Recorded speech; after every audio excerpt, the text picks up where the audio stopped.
Good evening. July 20, 2026 council work session meeting is hereby called to order. Madam Clerk, roll call, please. Good evening, Honorable Mayor, council members, City Manager Gefkin, staff, Forest Park residents, and guests. This is the roll call for the City Council Work Session Meeting, Monday, July 20th, 2026. Mayor Ellison, Here. Councilmember James. Present. Councilmember Gunn. Councilmember Gutierrez. Councilmember Akins Wells. Here. Councilmember Mears. Here. Mayor Ellison, you have a quorum. Thank you. For tonight's agenda, is there anything the governing body wishes to add or delete?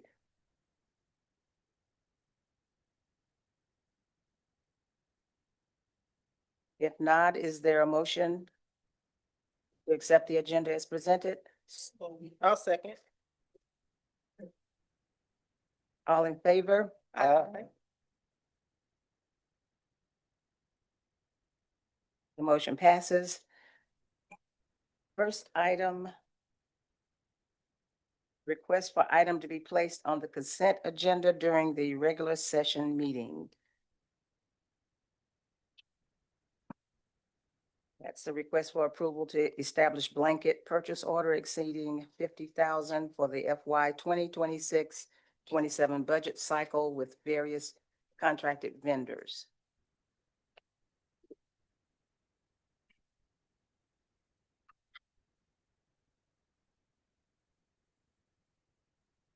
If there's going to be any discussion, that needs to be moved off from consent agenda to new business.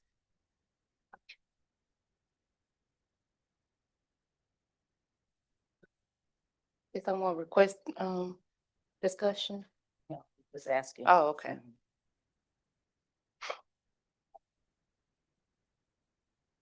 It looks like it's pretty straightforward. Unless fire has any additional information to provide. You good? Yes, sir.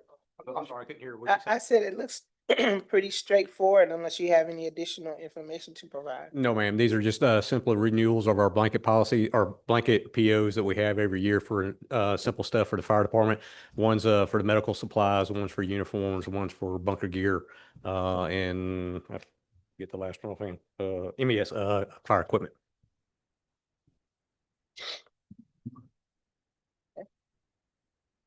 Thank you.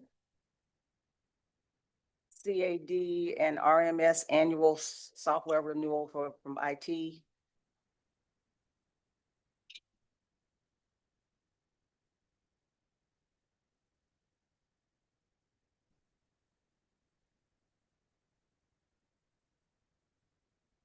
Items will be moved to the consent agenda.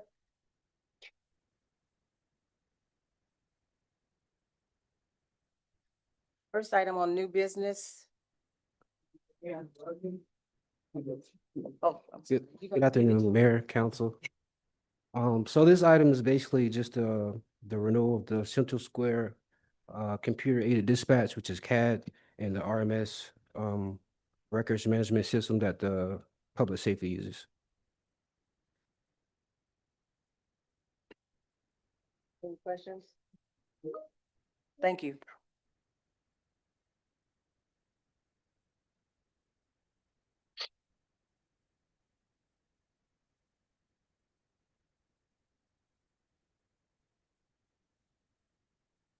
New business, planning and community development. In fact, we have a series of things for you, from you today.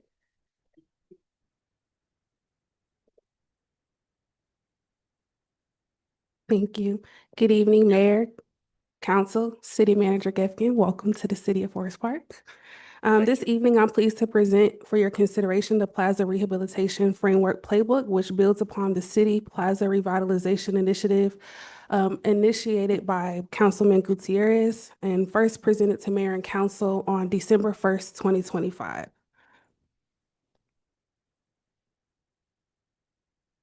The Planning and Community Development Department requests Mayor and Council's consideration of resolution of adopt the Plaza Rehabilitation Framework Playbook as the city's official policy framework to guide the revitalization of commercial shopping centers and commercial corridors. The playbook establishes a comprehensive citywide framework that provides design guidance, redevelopment strategies, implementation tools, and coordinated public-private investment approaches to encourage long-term reinvestment while enhancing the appearance, safety, accessibility, and economic vitality of Forest Park's commercial corridors. The framework builds upon the city's adopted Downtown Forest Park Livable Initiatives LCI study and extends redevelopment strategies to Forest Park's broader network of commercial shopping centers and commercial corridors. So this evening, I'm requesting your consideration of a resolution to adopt the Plaza Rehab Framework Playbook as the city's official policy framework for revitalization in commercial shopping centers and commercial corridors. So I won't go over each item in the playbook. I did provide a copy for each of you all to follow along as well. So here's the cover of the playbook. Commercial shopping centers are some of Forest Park's most valuable economic assets. Many continue to serve our residents very well, but many were built decades ago and now face aging infrastructure. Deteriorating parking lots, outdated building facades, limited landscaping, and changing market expectations. While we routinely review redevelopment proposals, the city has never had a single document establishing a consistent vision and expectations for commercial reinvestment. This playbook fills that gap. You can go to the next page.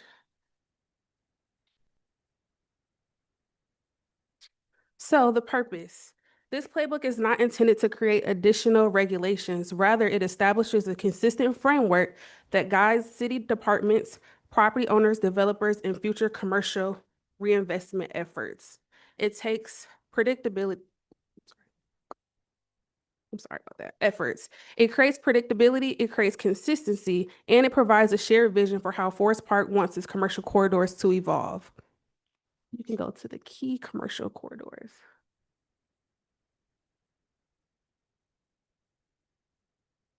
So within our key commercial corridors, the playbook focuses on 3 primary commercial corridors: Jonesboro Road, which is our general commercial district in the red; Downtown Main Street, which is our historic mixed-use corridor that's in the fuchsia color; and Forest Parkway, which is our regional employment and commercial corridor in the pink.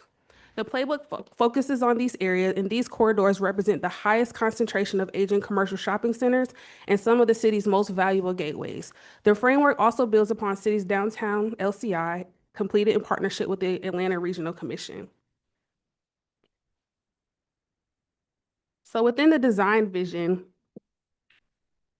I have a few concepts, just, yeah, you can keep going through it. All right, here.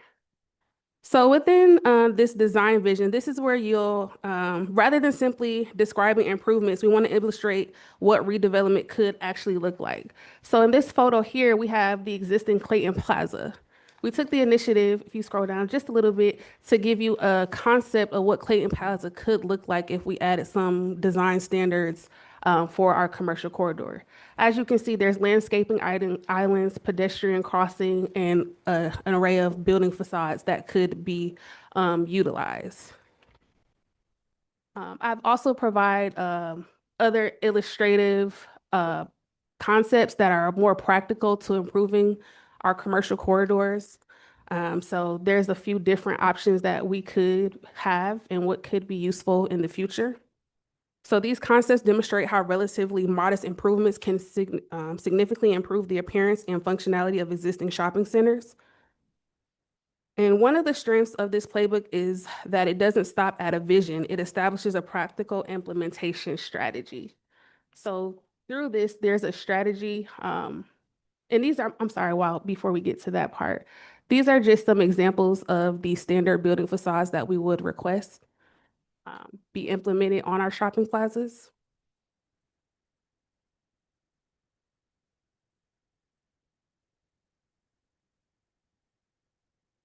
Yeah, you can keep scrolling. So here, the implementation strategy.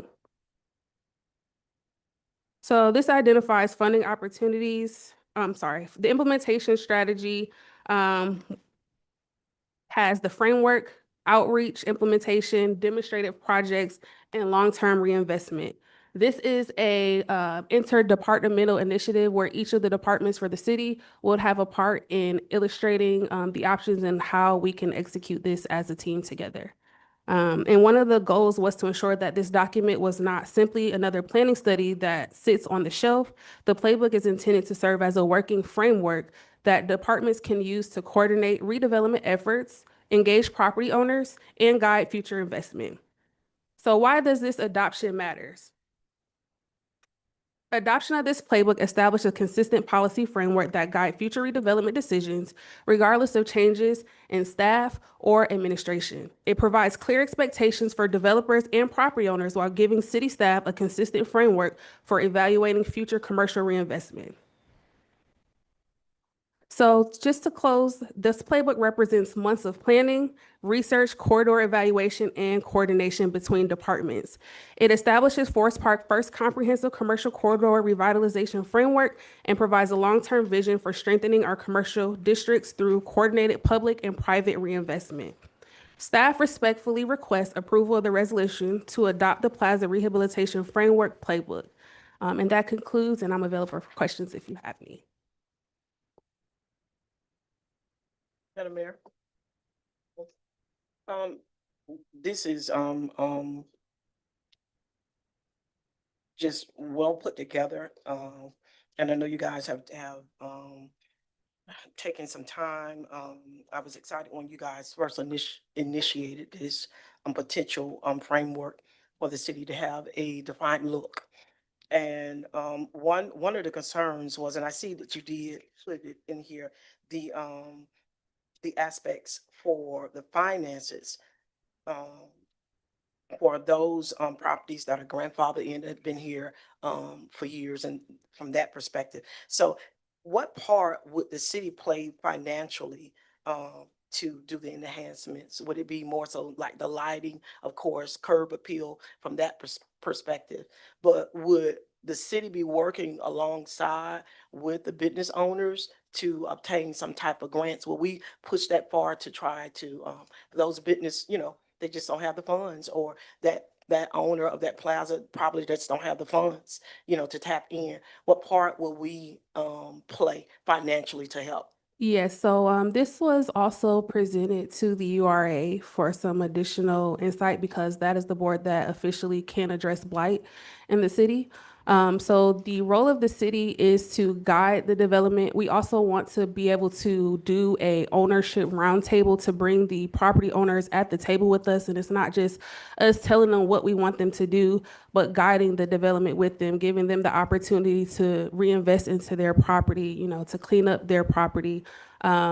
And we also will be working with them to ensure that they have what they need as far as information. A lot of this information pulled together within this report is in our city ordinance.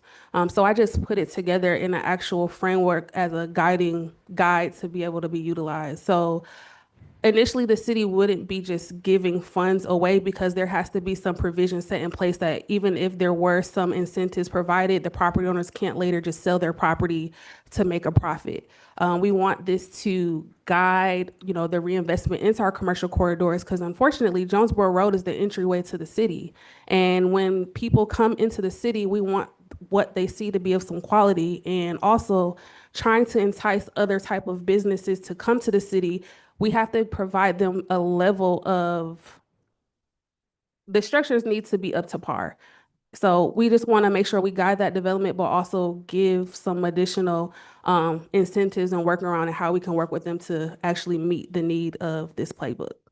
So I know this is not going to be a blinking of an eye, and it's going to happen overnight. What is the what is the initial you guys pushing this forward, where you guys will start this with the business owners? As soon as we say possibly yay or nay, or whatever the decision is tonight, how soon will you activate this and put this before business owners? So I do have a next steps located on the last page. I also have been in communications with our PIO department. So we met with the URA on June 11th. We are anticipating adoption by mayor and council today, July 2026. We will be doing some coordination with PIO on public awareness, marketing materials, bringing property owners to the table to give them a chance to be inclusive on this. I'm anticipating project implementation to start in the first quarter of 2027. Again, this will not happen overnight, but at least if we can start bringing the owners to the table to give them a voice, but also give them an opportunity, okay, let's clean up the properties. I know previously, I was advised previously that, you know, people were allowing property owners just to continue with their businesses as is. And I believe for the vision of the city, we want to move the city forward with the type of properties and businesses that are housed in the city. So this would be the first initial phase in doing so, is adopting the playbook. And then once we do that, it'll be outreach to the property owners and kind of bringing them to the table. Great job. Thank you. Thank you. Madam Mayor? Yes. Thank you. Yes, this is awesome. I love this. So I would say I love the part of you all working together as a team collectively, because that's been kind of the disconnect point in a lot of different scenarios. When it comes to business owners getting different information from different people. I will say though, one of my major concerns would be how we implement this. So I'll use an example. I won't use the name of the business, but for example, a new business owner purchase a building and the parking lot is in disarray. And so now they've been cited that they have to get the parking lot corrected. And it's gonna cost like somewhere like over $100,000 to get everything to where it needs to be. I'm not saying I'm against that. I like that because that's the only way we're going to actually bring our city up, is to hold owners accountable for their parking lot and what it looks like. So I'm not knocking that at all. I'm just trying to think of how we can, as a city, and then this other example I would say is I learned of a business owner that's actually looking to leave our city because, and just thinking about the people that they serve. So for example, if I go to get my car fixed and I don't have the money, and this owner kind of works with me to pay for it, and then I still don't go pick up the car, and then I leave the car in the lot and they get cited because the car is in the lot. But, you know, in maybe another jurisdiction, that car would have been sold off because, you know, you can't leave a car indefinitely on a parking lot. But just kind of thinking of the people that they serve, and thinking of, you know, I don't know what the fix is. I really don't. But I just want us to be mindful of the people that these people serve. And they may be doing a service to our community, but then they're cited a lot for not coming to par. So I think as a council, we need to try to find maybe grants or funding or something that we can help these owners bring their property to par. And then also we have to hold our residents accountable if they're using their services, that they don't, you know, leave their car there or whatever. So those are things that I would be concerned about. Yes, and just to answer the questions regarding your concerns, there are standards already set forth in the ordinance that should be abided by no matter who the property owner is or who the business owner is. We have parking lot standards in our ordinance that states all lots shall be paved and striped with clear egress and ingress of where the lines are present. That's in the ordinance for any business owner. So I have been working actually with a property owner now, and I kind of made some preservations and information. I sent it out to mayor and Ward 2 council member before, because there was a property owner who had been in the city for over 40 years, but their property is not up to par. Rather than ding them and just say, no, you can't do it, we're giving them a timeline to kind of get things together. So we want people to show that they're willing to make strides. Sorry. that they're willing to make strides to make things better and to make Forest Park look better, and not only look better, but be more inviting for future business owners. And in regards to the junk cars, legally, based off our ordinance, they're only allowed to leave those junk cars out on the premise for 14 days. And they do have to be either in the rear of the property or within the fence. So if they're already not abiding by that ordinance, it's our job to enforce it, but also work with them to make sure they come into compliance. Oh, I'm so sorry. You go ahead. Okay, thank you so much, Mr. Vaughn. This is amazing.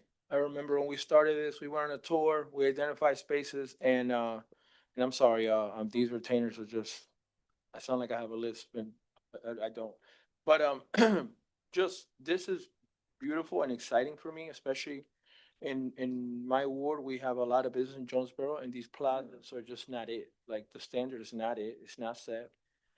For minimal things, that drawing you have there, if you go back to what Clayton Plaza looks like. And, and when residents talk to us, they say, why can't we get this business or that business? And what business is gonna come to these plazas? Like, what real establishment is really gonna come there? We might get, starter businesses that can't afford to go anywhere else, but the reality of it is, if you want, a Starbucks, a Kroger, or something, that is in other businesses, and what upsets me is that it's not that we don't have the money that our residents, because they go consume somewhere else. So everybody is just leaving from here, going right over to Morrow. And you go to a plaza in Morrow and it looks completely different. So, I'm excited, not to blame or worry about the past, but something like this, we need to start setting the standards. A lot of these business owners are just collecting checks from Forest Park, and they're collecting checks from these businesses to rent. And, I'm glad that we're addressing it and we're gonna start it with this framework. This is really exciting for our city. Thank you for all the hard work you do. I appreciate you shouting me out, but this is all you all. I'm glad how we're working together. You're bringing everybody to the table, because at the end of the day, that's how we're gonna accomplish from everybody, and not just, implementing these rules or bringing it down on people. And we're excited also because the URA has a big pot of money that they can address the blight that we have in our city, because it's clear everywhere. So now that we extended that, their map, I know this is something we want to address, but thank you so much. This is amazing.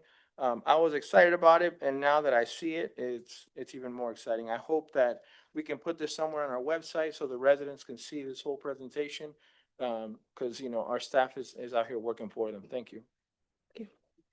So I know you just said something about shouting you out, but that's what I was gonna do. Because you had the vision and it was your idea and you took it to them. So I just want to say thank you for seeing what standards our community needs. And you kept saying standards, and that's exactly what I have written down here in my notes. Right now, we don't have any. So it's hard to attract good businesses and businesses that come and want to stay here. So thank you so much, Councilman Gutierrez, for even thinking about this. But I would like to see it not just for the plazas. I would like to see it for all businesses, because all businesses in our community should be held accountable. I remember with previous city manager, I was complaining about the hotel right here next to the racetrack that's in my ward, the car wash that's in my ward. Like, how can we hold these owners accountable? They come here, they make their money, and they go home and they spend it somewhere else. So who's holding them accountable? So I would like to see something implemented for all businesses and not just Plaza. But thank you all for your work. No problem. And just to piggyback off what you stated, within our department, code compliance goes out and does business license sweeps. We have a lot of businesses that are not in compliance, and before they're able to issue any business license, I'm putting conditional approvals on their business license to ensure that they're updating their properties, just to make sure they're taking care of the property as well, just to be in compliance. We've had a conditional use permit in the past, and you all voted to table it until the property owner brought that property up to code so that a tenant could go into the property. So that initiative that you all had already started, I'm continuing at the department level to ensure that it meets that need as well. Yeah, I'd like to say, that's a good idea. I go along with, Ms. Wells here. I think anybody that comes into the city that does business and makes their money need to pay to be here. They need to be licensed, insured, or whatever it takes, because we got a lot of things that we do here that we're not getting any credit or money or anything out of it that we need to look into. Thank you. Thank you.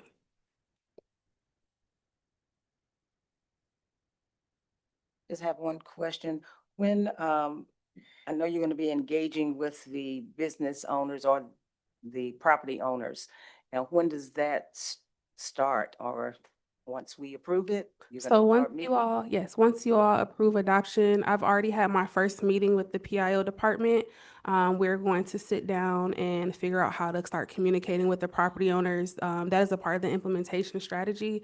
So once this playbook is adopted, then we will start making connections with the property owners to bring them to the table to see how we can make some updates. And then I also would like to highlight Director Dennis from Economic Development, because she also has been trying to figure out a way that, I know in the past there was some facade grants to see what could be available, but we just have to be able to kind of sit at the table to see what that looks like. Thank you. You're welcome. One other question, Madam Mayor. I don't see a resolution, I guess Attorney Matthew Carter, is there, something that you'll be able to draw up There, for us? there is a resolution, at least on the version that I'm looking at. We already prepared a resolution for this document. I wanna, okay, thank you. Oh, I'm sorry, one more comment, but this is more so for the mayor and council. So also, like, if you go down Jonesboro, if you just ride down Jonesboro Road, there's no beautification there. And so if you notice in front of the old Piggly Wiggly Plaza, on the entire Jonesboro Road, there are bushes that are in front of all of these businesses that take away from the businesses. So while we want to hold the businesses accountable, we also need to hold ourselves accountable. So I would like the city to do something about that. Those are our right of ways, and I think they should be beautified. So removing the bushes, putting some nice flowers there, and holding ourselves accountable would be absolutely amazing. And I just wanted to make one comment. So in the playbook, there also is some information about pilot projects. So where the city would lead by example. So yes, we're wanting the business owners to clean up their property, but the city also owns properties that can in fact also be cleaned up. So within this, we have pilot projects, the initiative to do some pilot projects, and Director Dennis, I'm sure she can speak to that. So I'm sorry, I'm not trying to steal her thunder, but point of clarification, a little bit about the shrubs. I completely wholeheartedly agree about the shrubs, but I recently learned that some of the shrubs that are planted along the right of way on Jonesboro Road were actually planted by GDOT. So we do have a call into GDOT because they were planted and then they left them and they've never been maintained. And if you look at them, there's all kinds of other stuff that's growing in them. And so there is a call outstanding to them about, can y'all come and maintain them or take them out? So kind of working through who maintains those shrubs and can they be replaced with something else? So working through it. Thank you. so much. and then this is just some ideas of the landscaping and street enhancements that we could do throughout the city to, of course, address your concerns as well. Thank you.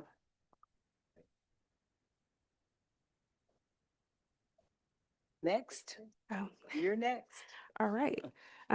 So again, good evening, Mayor, City Council, City Manager Gefkin.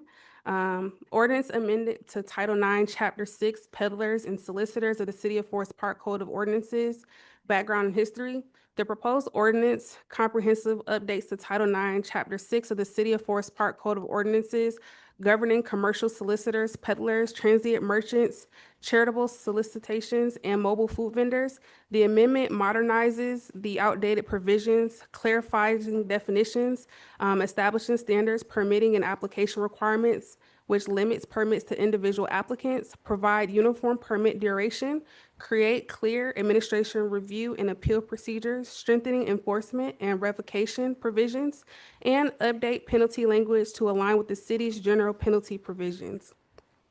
The ordinance also clarifies permitting standards for mobile food vendors and updates reference to permit fees to reflect the city's current practice of establishing fees by resolution.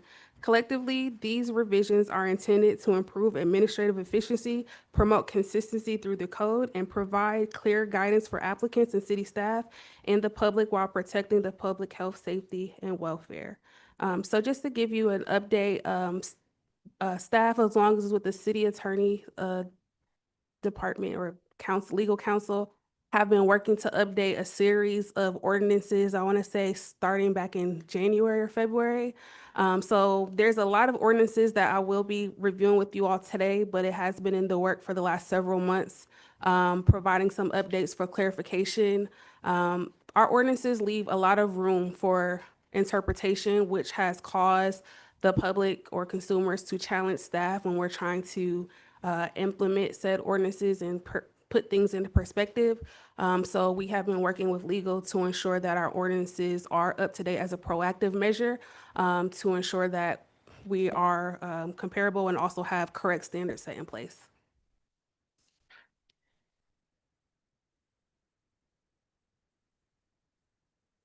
I do have a question, or I don't know if it's a question, but a comment.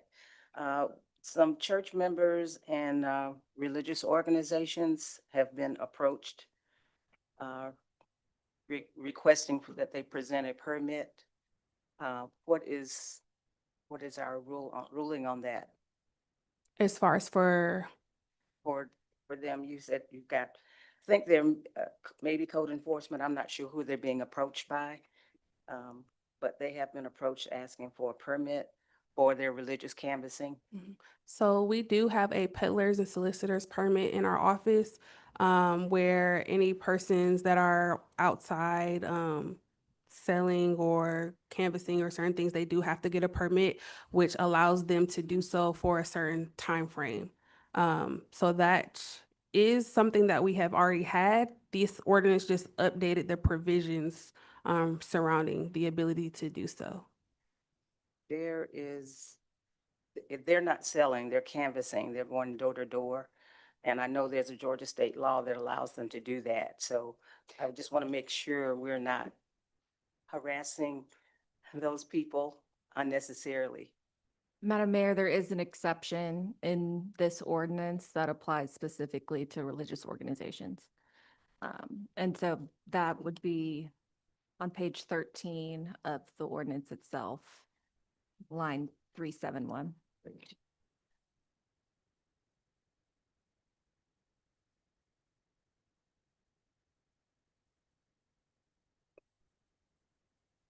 Page number of 119. It's page 13 of the ordinance itself. 71. Thank you.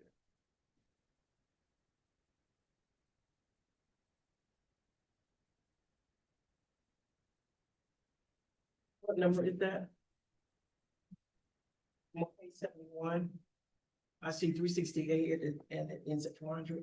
What line should I be looking at? So look at page 72. The first one.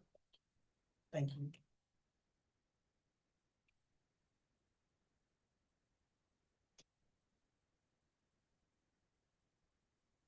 All right.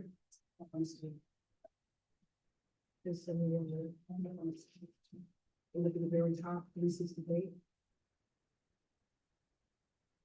369.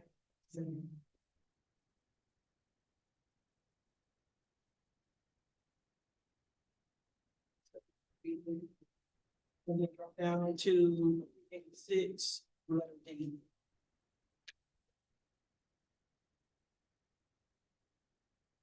This addresses soliciting charitable contributions. I'm not speaking of charitable And there is, so if you look down at D, nothing shall be construed in a manner that conflicts with state constitutional law or federal. There's a little catch-all provision. So I'll work with code enforcement to ensure there's no issues with this. Can that be spelled out in that ordinance though? So I can go back and look if you want to table this to add additional provisions. Thank you. With 373. I'm talking about your car. Can you start at 72, 372?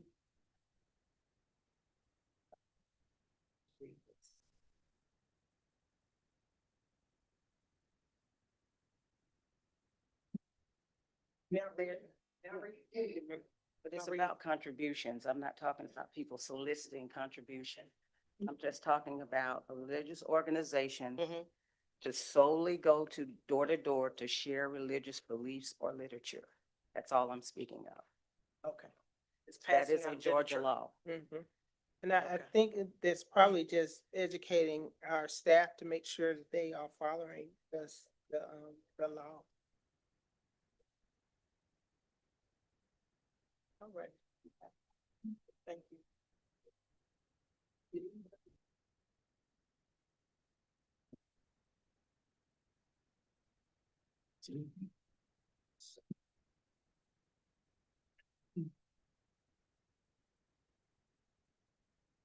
We can take this until you get further clarity there at this point. Yes. we need Yes, to if you would so that we like can me to revisit the exceptions, then you can choose to table the ordinance.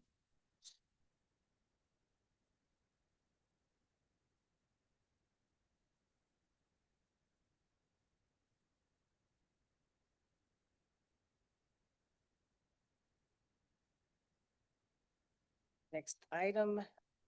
Yes, the next item is an ordinance authorizing certain municipal fees to be established and amended by resolution. Background and history, consideration of an ordinance amending various provisions of the City of Forest Park Code of Ordinances to authorize the establishment and amendment of certain administrative fees, permit fees, licensing fees, inspection fees, and other municipal charges by resolution of the mayor and council rather than by ordinance. The proposed amendments standardize the city's fee settings process across multiple sections of the code, provide greater administrative flexibility to fees, to adjust fees as operational needs change, and align with greater administrative, to align with the code of the city's longstanding practice of adopting and amending comprehensive fee schedules by resolution. The ordinance does not modify any substantive licensing, permitting, or regulatory requirements, but solely changes the method of which applicable fees are established and updated.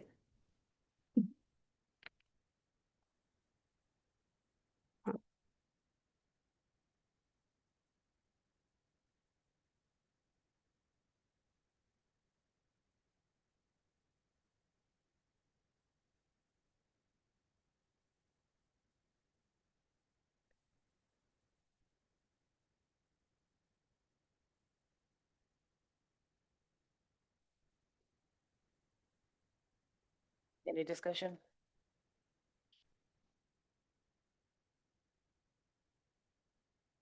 Okay, next item. Resolution amending the city's permit and fee schedule. Background and history, consideration of a resolution amending the City of Forest Park permit and fee schedule to establish application fees for certain regulatory permits and licenses.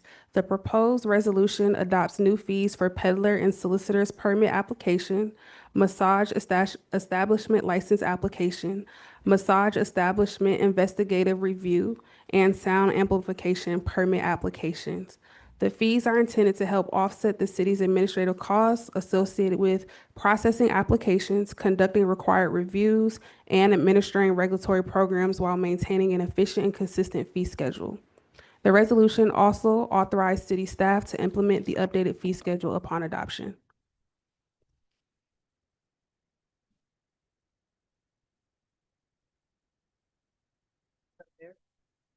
Yes. So I'm seeing peddlers, solicitors, permits, and massage establishment license applicants. How much of an increase are you looking at? 5%, 10%?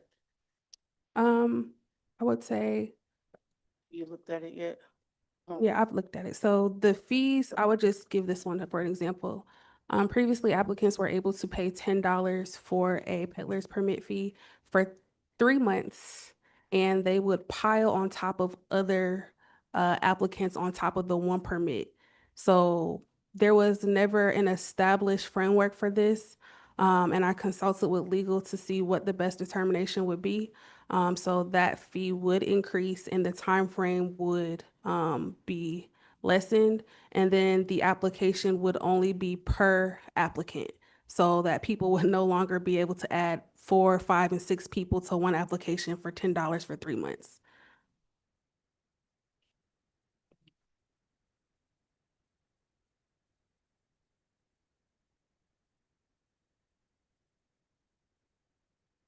Any other questions?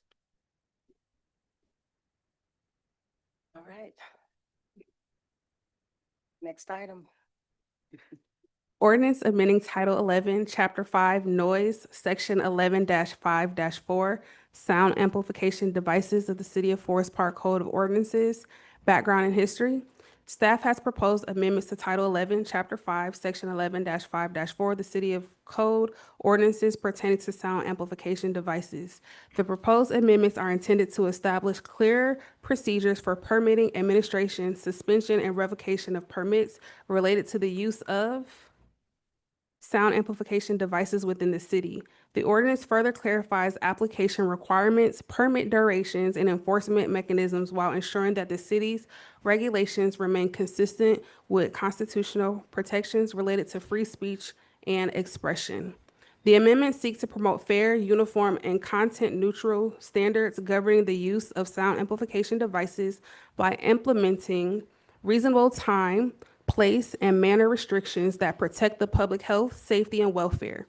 Additionally, the ordinance establishes due process procedures, including notice and an opportunity to be heard prior to permit revocation, except in the circumstances requiring immediate action to address threats to public safety or substantial disruptions to the public peace.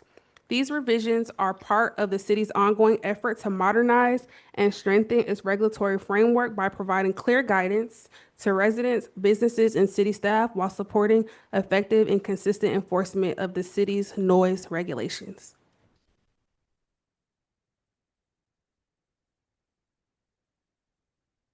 Madam Mayor. So, noise regulations. And I'm looking, here because we have a very active, community at Star Park, the coaches, because I stay right on the corner and I get it all. But you're talking about the handheld devices? Or what are you saying when you're saying, because we just had our first initiative of our city, Star Park, Fun Friday. So is it limit, what are you talking about? Just the handheld device? What are you talking So about? anything that would amplify sound, we just wanted to put some regulations on there. Also with the application process, as previously stated with peddlers, we've had instances where applicants were applying for one application, listing 5 to 7 people on this one application to do different things within events or just exterior noise, which we had no way of, for lack of better words, consolidating the list of applicants. So we wanted to put some better provisions in place to better control the narrative regarding that. It wouldn't affect, the park or different things like that, but it would put some standards in place as far as the application process, the type of applicants, the number of applicants on the application, and the noise levels. So I see here in the second paragraph, it says a reasonable time. I can understand that. When you say place, if somebody is utilizing the handheld device, are they gonna be restricted? If they say, I just want to be down there at the I don't know, let's say the plaza you just showed. So you have to, once you put this for persons who utilize the handheld devices, are they restricted to just an area, or how is that going to move forward now? I'll take that one. So the city is allowed to restrict as the time, place, and manner. So it would only be applicable as to the public area. So this permit's only for the use of within the right of way, such as like the sidewalks, or if it was a park, someone wanting to use a megaphone and in order to, it could potentially be for sporting events if there is megaphones in use for So that. we're going to If strict, it's, so, and that's currently how it is now. And so the permit would set forth how the duration of the permit, where it's being used, where it's permissible to use, and the hours permissible for the use. so it's just about wording, and when you say where it's going to be, if I say I'm going to use this megaphone in the city of Forest Park, It has to be Just say Ward 2. specific. If I Yeah. can say Ward 2? It has to be specific as to the Specific location. To a certain location. So on X date, I'm going to be using a megaphone to protest X at Star Park during the hours X and X. Mhm. And so there would be there's terms in the permit to ensure compliance as well as ensure due process for those individuals with the permit itself. Okay. Thank you, ma'am. And just to provide a little context, we have also done or revised on all of the applications. They were outdated, so along with working with the legal counsel to ensure that the ordinances are updated, we also have revised all of the applications associated with these ordinances to ensure that the correct information is asked for on the applications, and we're able to adequately put those specific provisions in place because we have the correct information currently, and it's able to be enforced because we have set standards provided. So have we had this issue? Like, has this been an ongoing issue? Because I'm just thinking about all of the other ordinances that should be a priority, and this is on the agenda. So I thought at one point we were going over all of the ordinances and seeing what ordinances needed to be updated, and I think we should prioritize those. So has this been an issue, like where it has. has to be on the agenda now? It has. Okay, okay. Yes, I can talk about it further later. Well, I thought, am I next? Can I speak, please? Yes, sir. I thought we already had something in order like that, because I can remember way back, 10, 11 years ago, when I was first running for office, I had some friends, and I didn't really know the law about the bullhorns and loud noise and all that, and was riding around advocating what I was gonna do and everything, and I got a call saying, well, you gotta quit. You ain't got a permit. Well, I didn't know about a permit. Permit ain't nothing. You come down here, pay $20 or $30 and you ride around and holler and scream, do whatever you want to in the middle of the day. And I thought that was pretty well in stone. It just needs updating to the point to, So it was an existing ordinance, Yeah. and so this just amends the existing ordinance to include additional provisions and updating it with the times, essentially. well, I didn't know, so me and the people that were doing it sitting in this room, I ain't gonna call them names. I thought we were gonna get locked up. We got squared away and everything. Mm. Okay. All right, thank you so much. Thank you. Okay, item number 8, authorization to execute redemption quitclaim deed 5116 West Street. So this deals with a piece of property that the city received from Clayton County Land Bank. And the property actually, there is an encroachment of a residential home. And so the former owner of the property, within a year of sending what's called a foreclosure notice, they can redeem their property by paying the past taxes and interest on the property.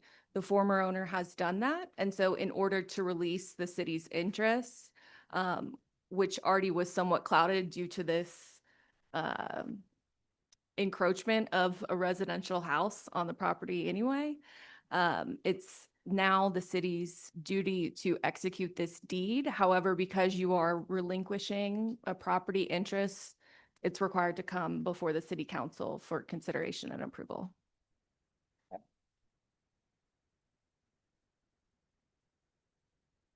Pretty clear. Any questions, discussions, or anything? Well, I would think that our legal staff could, come together with, we're not real estate, with a proposal that would be more than generous for the city and fair for the other thing, because we're not lawyers up here. And we could use the input from our lawyering staff to our what to do and move forward with. So the recommendation is to approve Thank you. the deed. Thank you.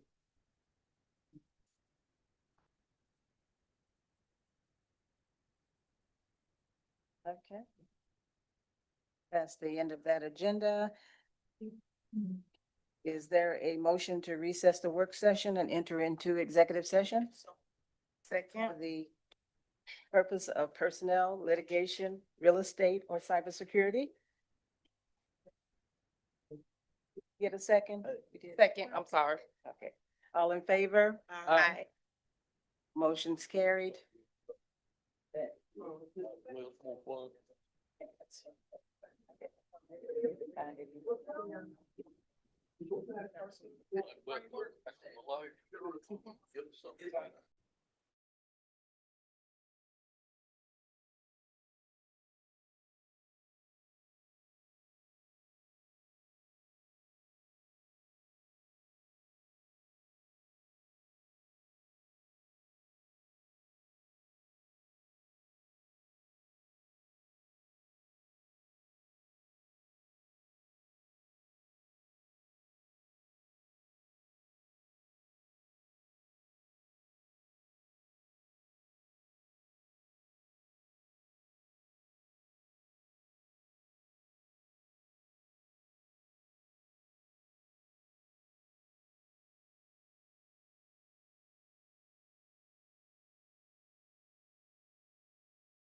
Thank you for waiting.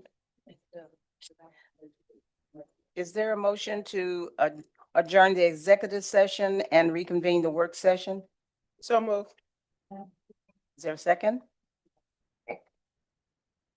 Second. All in favor? Aye. The work session meeting is adjourned.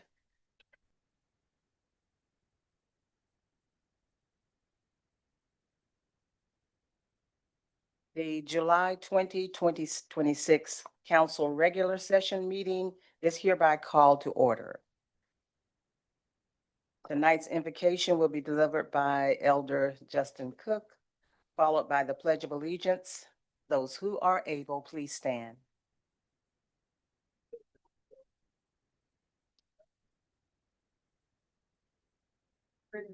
Amen. Let us pray.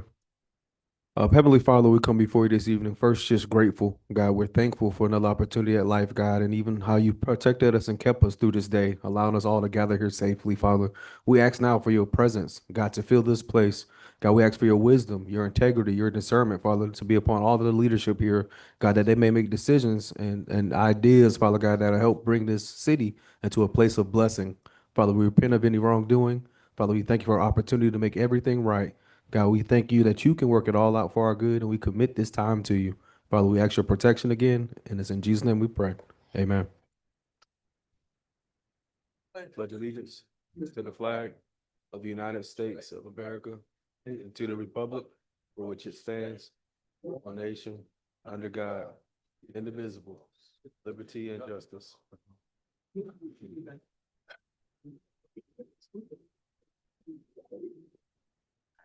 Madam Clerk, roll call, please. Good evening, Honorable Mayor, council members, City Manager Gefkin, staff, Forest Park, residents, and guests. This is the roll call for the City Council regular session meeting, Monday, July 20th, 2026. Mayor Ellison, Here. Councilmember James, Present. Councilmember Gunn, Present. Councilmember Gutierrez, President. Councilmember Akins Wells. Here. Councilmember Mears. Here. Mayor Ellison, you have a quorum. Great. For tonight's agenda, is there anything the governing body would like to add or delete?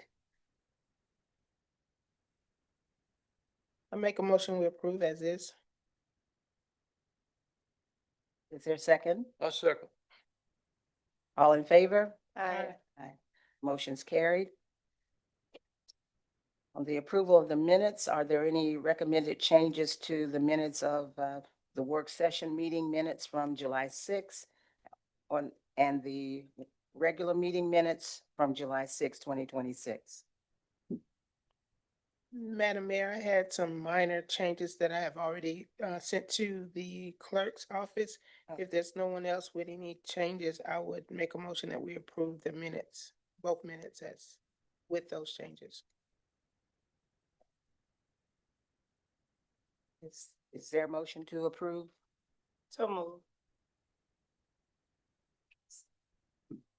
Is there a second? I second. All in favor? Aye. The motion's carried. Our next item is the ceremonial, our recognition of our new fire department employees and promotion.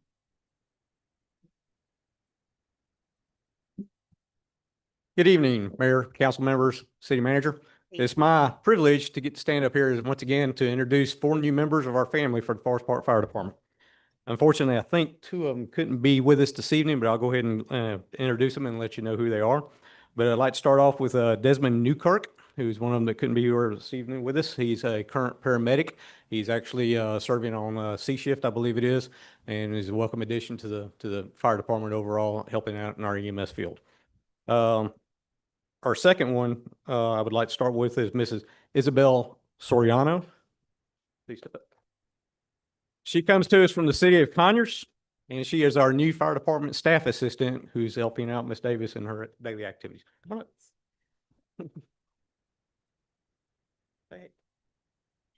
Good afternoon, everyone. Nice to meet you. I'm very glad to be a part of the City of Forest Park. Thank you.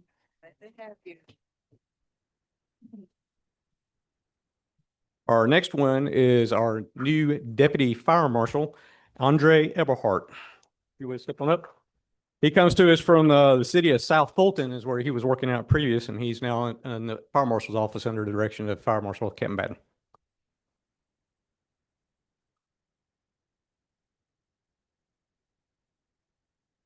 Good evening. I want to say thank you for the opportunity to serve City of Forest Park and the citizens. I feel like home being here. So far, I've been taken care of very well. And again, I'm happy to be here and looking forward to serving. Thank you. And then our last new employee, unfortunately, he's actually on duty today, and as fate would have it, he's on a call down in downtown Atlanta at Grady, or excuse me, Emory, dropping a patient off right now. But he is also a paramedic, this new employee for the city. Is Anthony Lachlan. He came to us from the city of Riverdale and most recently Grady, where he was working as a paramedic up there. And he's, according to the shift commanders and everything that I've talked to, he's been a very valuable asset to the shift he's on. And then the last thing I would like to, or not last thing, excuse me, second from last, is recently we promoted DeAndre Robbins to the position of EMS lieutenant, and he has taken that role now on the position of C shift. He is the third and final shift lieutenant now that's over the EMS units or the EMS supervisor out there in the field. And then lastly, just a reminder for everybody, the Forest Park Fire Department is having our annual State of the Department address August 1st. At Station 3. It's a pancake breakfast. It's on a Saturday morning from 10 to 12. Come get you some pancakes and we'll tell you what's going on.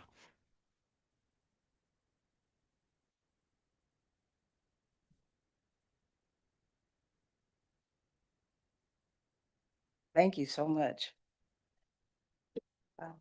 Now we will have the city clerk's report. Good evening. I am just reminding everyone about the special election for U.S. Georgia 13th Congressional District. Early voting is underway through July 24th, with Election Day taking place on July 28th from 7 to 7 p.m. There are 4 locations as shown for this early election. And just reminding you that if you wait and vote on Election Day, that you can only vote at your specified polling location and not at any of these other locations unless that's your polling location. And if you need further information, please contact the Clayton County Elections Office at 770-474-3372 or visit your My Voter page at mvp.sos.ga.gov to find out and make sure that you are voting at the correct location. Thank you, Madam Mayor. Thank you. Now we will have the city manager's report, and I'd like to welcome our new city manager, Mr. Carl Gefkin. Excuse me, Mayor, thank you so much. Council members, thank you very much for the approval and the opportunity to serve the city of Forest Park. I have over 35 years of experience, and I've got to say the welcome I've had here in Forest Park has by far been the best. And the interviews were very, I'm going to say wonderful, if interviews can be that way. I come from Arkansas, Pennsylvania, New Jersey, and originally born and raised in New York City. So I've seen a lot, and I will be dedicated to making sure that mayor and council's directions and policies and priorities are implemented, that I listen not only to everyone up here, but to all of you sitting in the audience, not just residents, but employees as well. Because that's important. Our employees are our greatest resource and asset. And I will have an open, please call. I do want to hear from you. If you have anything that's concerning, that's what we need to know. And so I just want to say thank you very much for the opportunity to have been appointed your city manager, and I will always strive to do my best. by everyone here. Thank you. And the actual report is on the website. So, sorry. Thank you very much.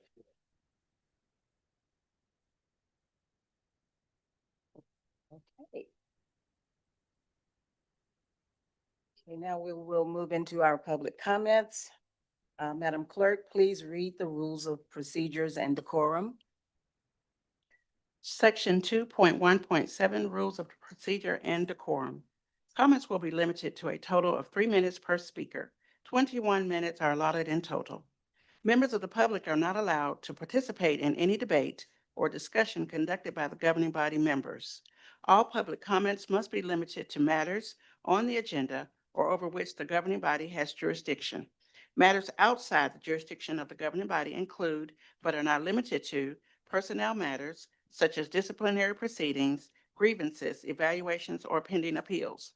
Personnel matters are administrative in nature and shall be addressed via the city's established administrative policies and procedures.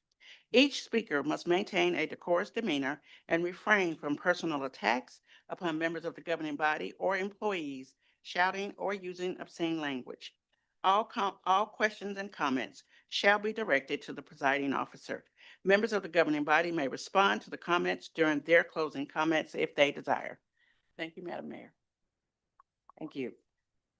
First comment is from Miss Julia Protho.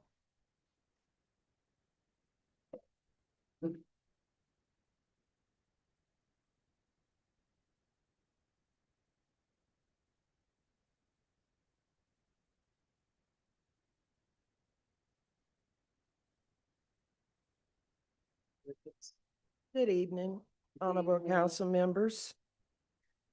I'm here because it appears that we are visiting the upkeep and maintenance of the cemetery again. I was under the assumption that it had been put on a National Historic Registry. And I must remind you all that the loved ones that reside or their remains are there are responsible for you all being here. Some of them are slaves. Some of them are veterans. Some of them are Black people and some of them are white people. Even back to the tower being placed on the cemetery, which was illegal. I would just like to know where's the stance of it becoming historic, because it was a study done 5 or 6 years ago by a student at Georgia State that laid the groundwork for it to become historical. I have many loved ones there. Many people in this community have loved ones there. If the cemetery isn't maintained, it's gonna bring down the value of Forest Park. Simple as that. I would like for you all to consider to continue to maintain the cemetery, because if not, the property values around the cemetery will go down. And the upkeep is a necessity that must be maintained by the city of Forest Park. Thank you.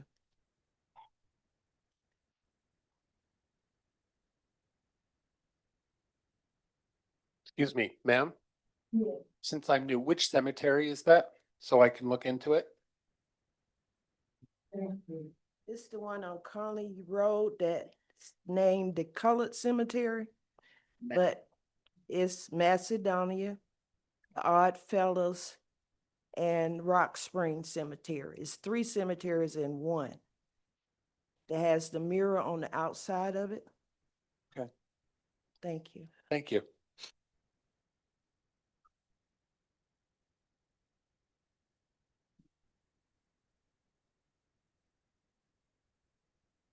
Our next public comments from Mr. Carl Evans.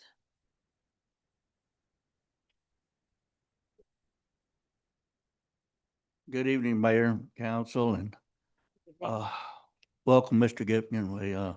I hope by the end of this evening you hadn't gotten to the point where you wonder what you did, but we don't have a very good record with when it comes to longevity of city managers around here, but hopefully you will change that. I'm sick and tired of watching the news and seeing the city in negative light there. You know, I have complained for a long time about the mismanagement of our HR department and the city council, and the previous city manager, interim city manager. In regards to these employees and things, we've had Chief Chris was definitely treated wrong and abused. And then Director Matthews was allowed to get away with everything he wanted to, including complaint after complaint after complaint by employees. And we've lost one of the best employees that this city has ever seen, sitting right here beside me, because of him. That no good people wanted to work with him.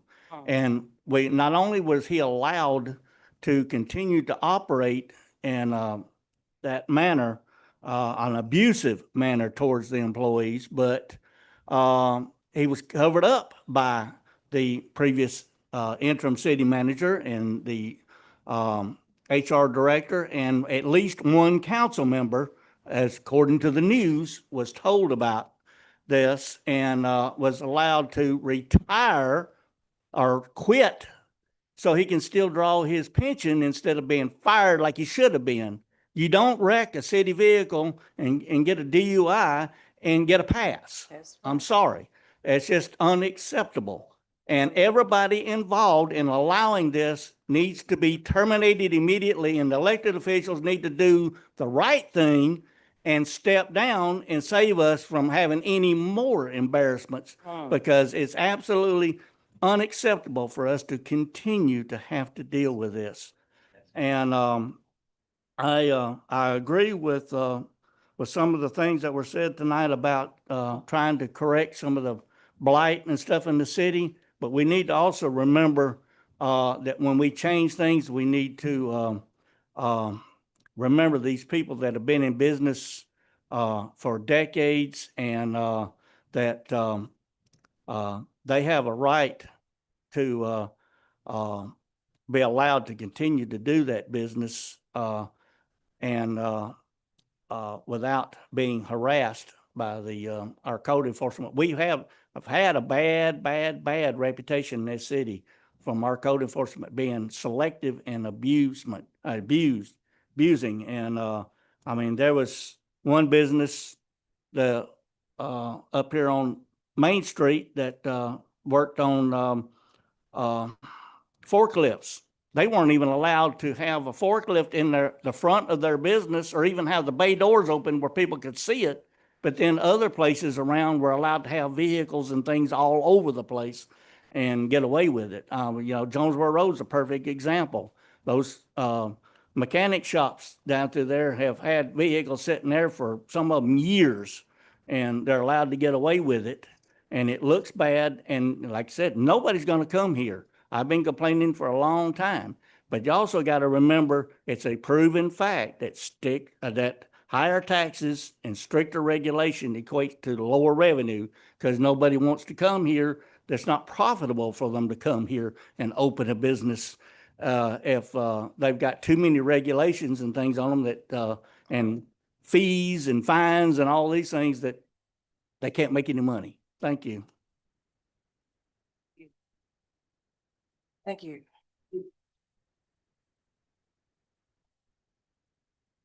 Dr. Lawanda Falami.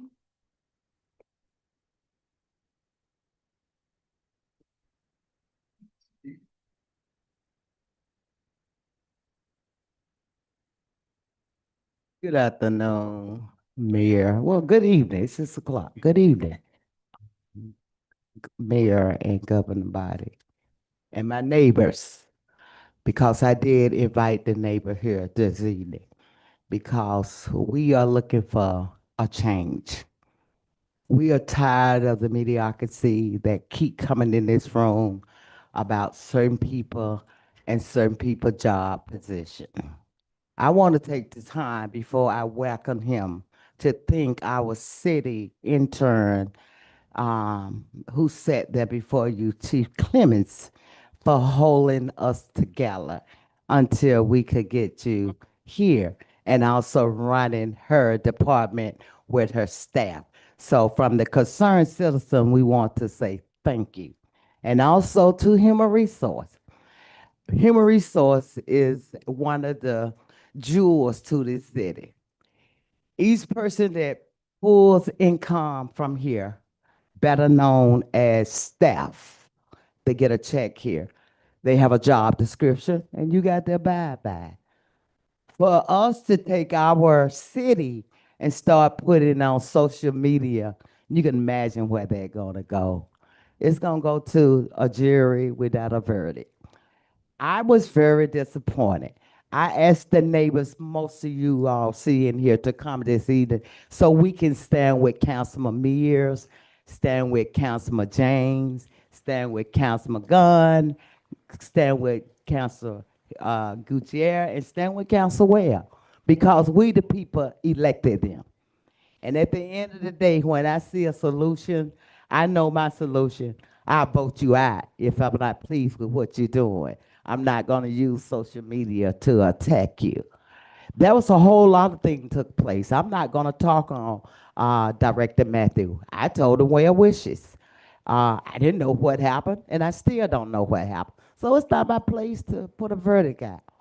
But we do have expert in this room that can put the verdict and give it to us fairly as taxpayer. Because without us, you have no population. We're just tired of the pettiness. Every time we coming down to this council meeting, it is so petty. It's, I don't like you, I don't like you, we not collaborating to move our city forward. We don't even know what Jonesboro Road consists of. Jonesboro Road is Highway 54. Do the math, I'm watching the clock. We do not know what Old Dixie Road is. Do the math, I'm watching the clock.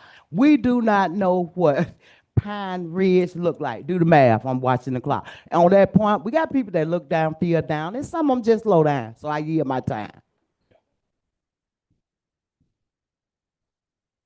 Thank you. Okay, Mr. Jay Evans. That's so correct. Oh, Lord have mercy. Jay, I'm sorry.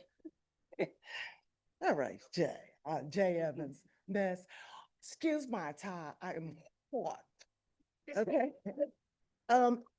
Mayor, everyone at the Diaz, everyone that's here, all the residents and everybody. I have a situation where I live on Puckett Street, and I have a neighbor that has a tree that's over my house.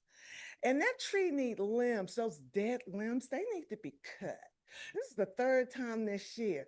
A dead limb has fell on my house, and it did damage.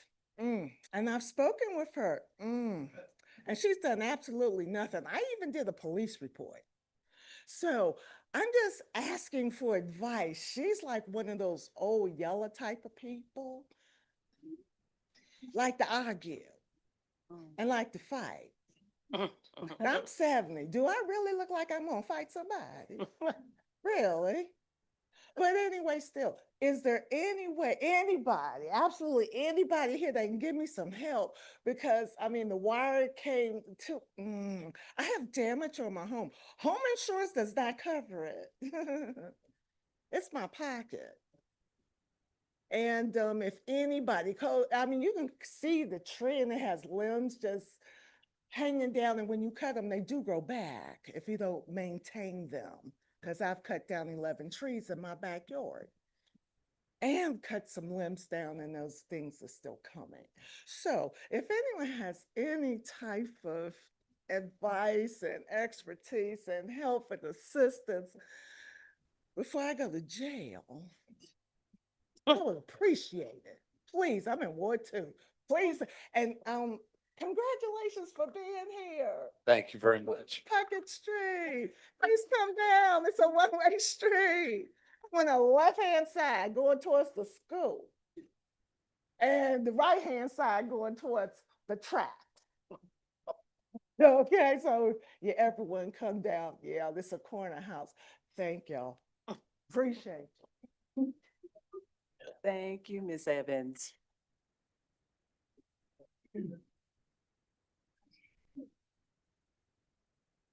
Last comment is from Mr. Dwayne Thomas. Good evening, Mayor, members of the council, Good to our evening. new city manager. Hopefully you're not like the interim city manager, and do better at this job.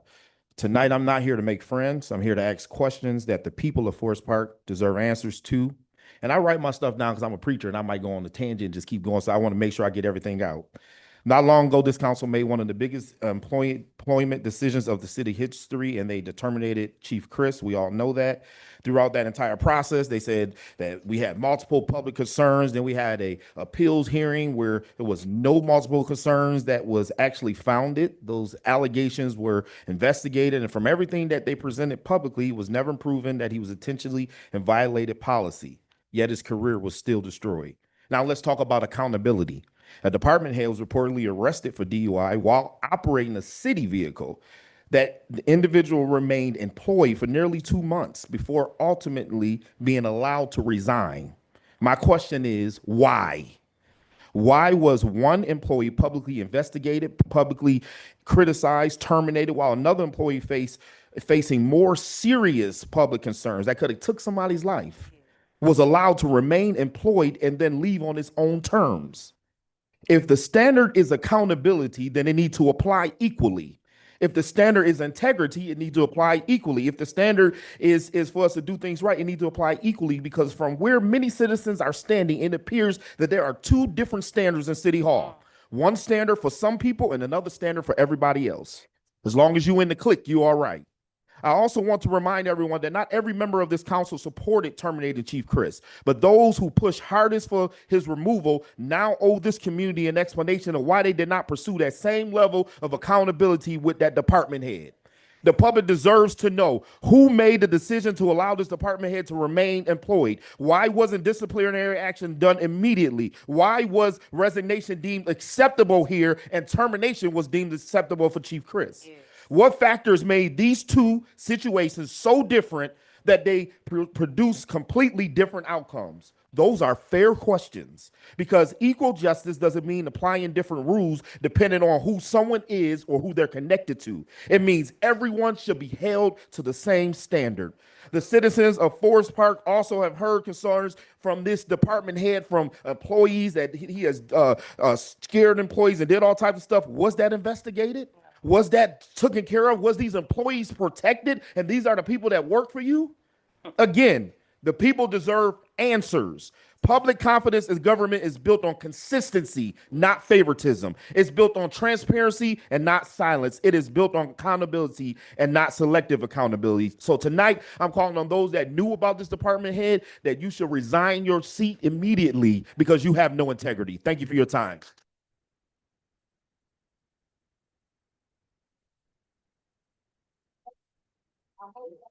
Absolutely.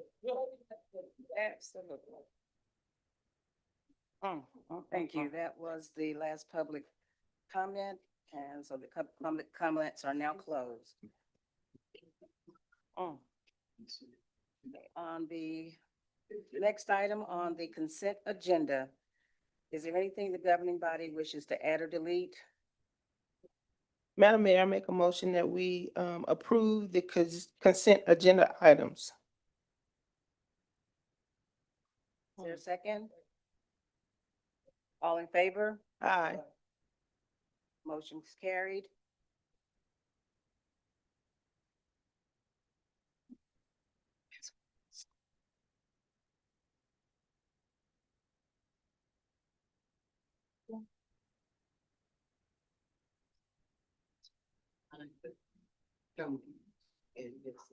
You said both of them, correct? Yes. Yes, okay, thank you. New business items.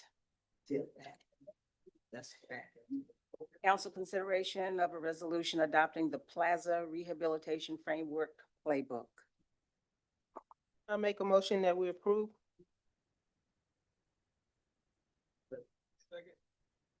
Second by Councilman Gutierrez. All in favor? Aye. Motion carries.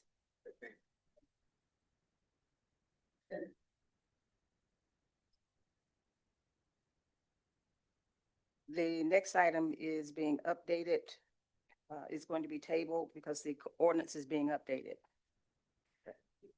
So I make a motion that we table the item. Second. All in favor? Aye.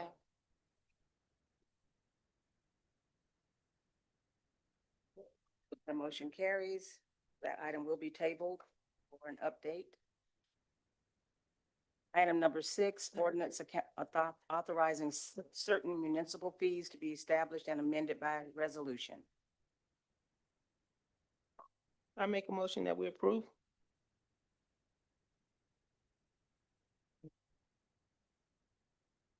There's been motion and second. All in favor? Aye. Any opposed? The motion carries.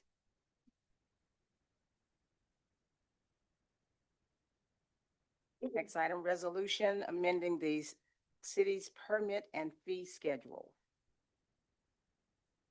I make a motion we approve. All in favor? Aye. Motion carries. Item is approved. Next item is the ordinance amending Title 11, Chapter 5, noise section, sound amplification devices of City of Forest Park Code of Ordinances. I make a motion we approve. All in favor? Aye. Okay, motion carried. And the last item is authorization to execute redemption quitclaim deed for 5116 West Street. I make a motion we approve. All in favor? Aye. And the motion carries. Next item, we will be moving to the closing comments by the governing body. We'll start with Councilwoman James. All right. I don't know if my pictures are up, but I do want to say we had a very successful Gifts at the Park. Do we have pictures? I don't know. So the event was a 4-day endeavor. And I have 2 troopers, I think. I don't know if Miss Donna Barkley is here, but I know Miss Carolyn Franklin is here. She was with me all 4 days. So we had to set up the gym with all the stuff that you see there. We had about 50 volunteers that came out over the 4 days. We had great partnerships with Hartsfield Jackson, with Helping Hands Ending Hunger, with, I'm not going to say the list. I said the list last week, but we had some great partners. We had 600 families to sign up to receive free gifts, and it was wonderful. It was a blessing. And we were able to get rid of everything. And then some of the remaining remnants, we were able to donate to Rock Church of Atlanta. So thank you. A big thank you to Ms. Franklin. You all can see the pictures. Hartsfield Jackson, they came with some refreshments and drinks and things for the families. We had to unpack the boxes the first 2 days and get everything set up so it'll be presentable to our families that came to shop. We had our Mr. Som, the owner of Forest Square, to donate shopping carts that our families could use to go around and shop and grab items that they wanted to take home. Everything was completely free. So we are excited about what we were able to do. And so I have not had an opportunity to get all the lists together, but I am planning on reaching out to everyone that received the items and asking for testimonies so we can hopefully do this again for our community. So I want to thank you all. And of course, we had to cancel our ward meeting for this month. And so we'll be back on schedule next month, every third Thursday of the month at 5 o'clock at 696 Main Street, the Hartsfield Community Center. We host a ward meeting. I want to say welcome to all of our new employees, everyone in our fire department. Thank you for choosing Forest Park. I want to say welcome to Mr. Carl Gefkin, our new city manager. Welcome to Forest Park. And I want to say we did approve the cleanup of the continual cleanup of the cemetery, but we can, I guess, look into possibly the historical aspect of the cemetery. As far as the negative news comes from us. And it comes from us because we put out information that's half truths. And so I'm not going to speak freely on things that we should not be speaking on right now, but I will say, first of all, thank you to the concerned citizens and your support of the council. We really appreciate that. I want to say that we have a wonderful staff. That includes our interim city manager. That includes, well, she's not the interim city manager anymore. She's our fire chief. And that includes our HR director. We have wonderful staff. As far as the items that I cannot speak about, I won't speak about, but what I can speak about, which has already been settled, is the fact that there was no public investigation of our former chief of police. It was private. It was not something that was done in the public. People put it in the public. Who put it in the public? I don't know, but people put it in the public. There was opportunity for resignation that they chose not to resign.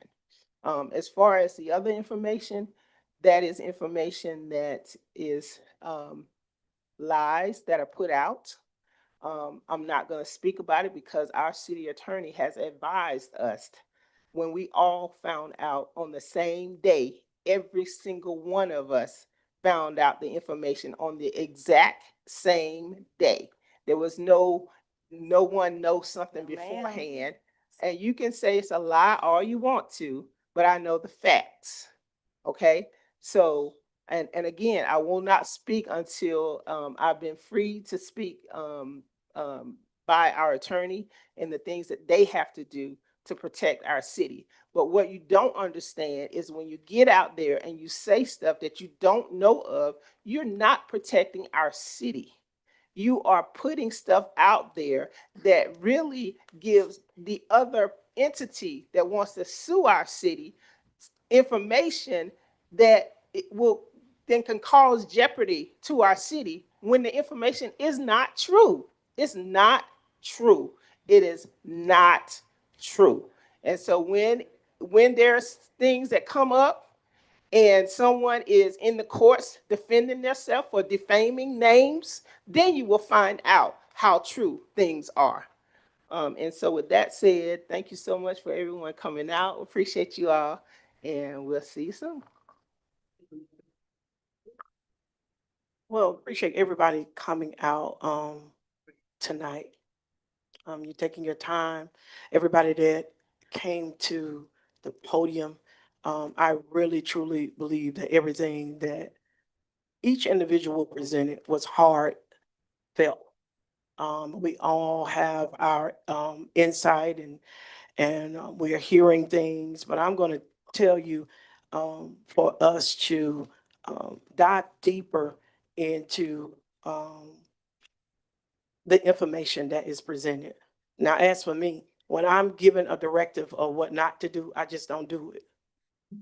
And so if I'm told not to talk about it, I'm just gonna stand firm and not talk about it. I'm not saying it's not easy. That's not easy. And so with that, I'm not gonna be here to demean anybody. What Mr. Thomas released, this is something he truly is fighting for. He feel his side, his perspective is his side. Everybody else that came up here. And so, but I want us to come to this place as a city. If you are really about the city, be praying, get all the information. There's going to be a time frame where it will be released. And so I want to just release that to you guys. Public Works is going through a hard transition now. And my heart goes out to the family, the loss of this city, those persons who've had relationship with our colleague that has transitioned. And so, I also want to, you know how you know how when your child do something in public, I was that parent, where they was, you get them right there. Tat it behind up, tat it tater up. And so, I want to address something of my actions, me. And, this was, me in the last meeting. My tone was very coarse.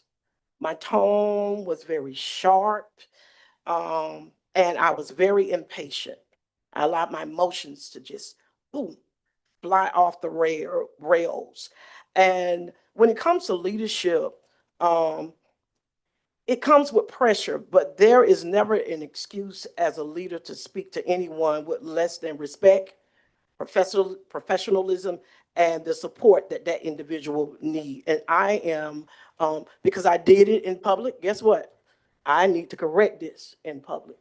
I addressed one of my colleagues in that tone and in that manner. And me and her, we've already talked. I had to repent. I couldn't sleep that night. I went to sleep about 6 a.m. that morning because I really genuinely felt that I hurted a soul that night. Regardless of what was all the information that was put out, it wasn't right how I handled it. And so I want to say to the human director,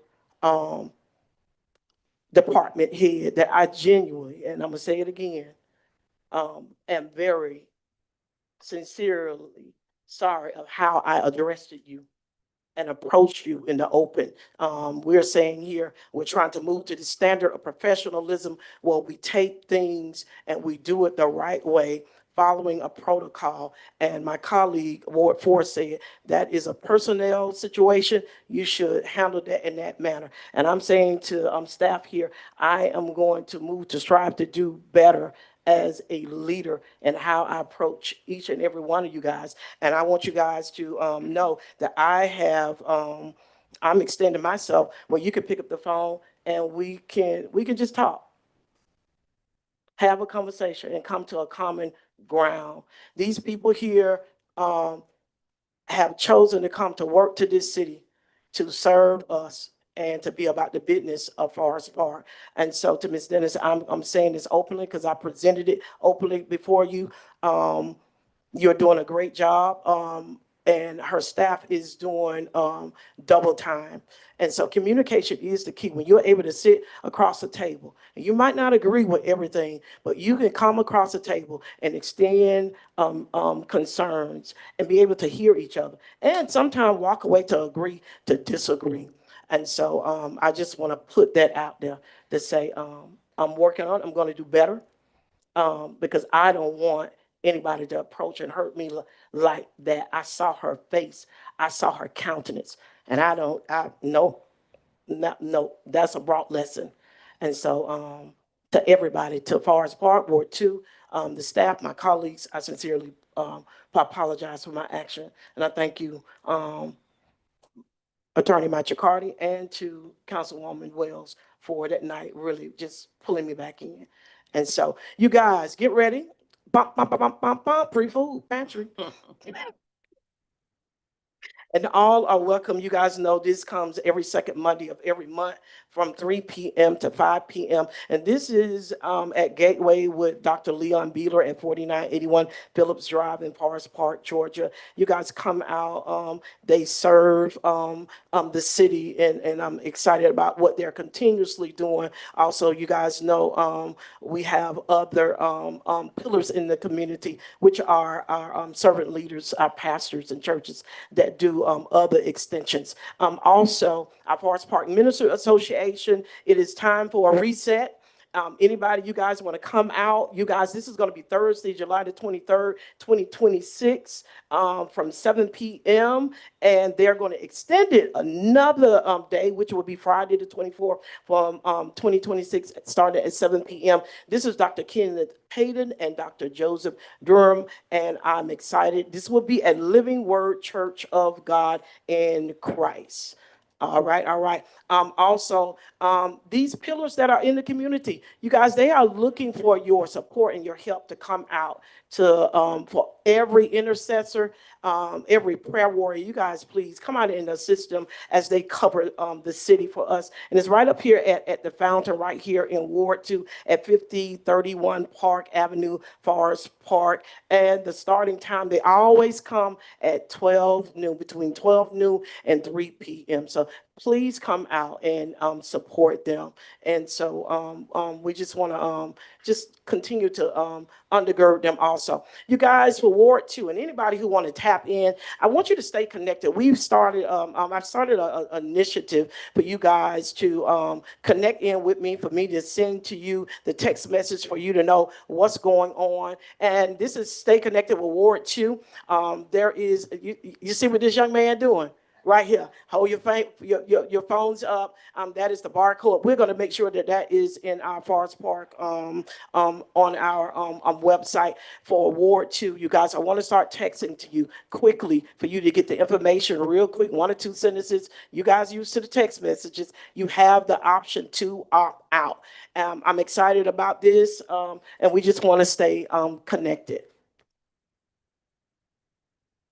That's it. Good googly moogly. All right. Good night. All right, I'm in there. Yeah.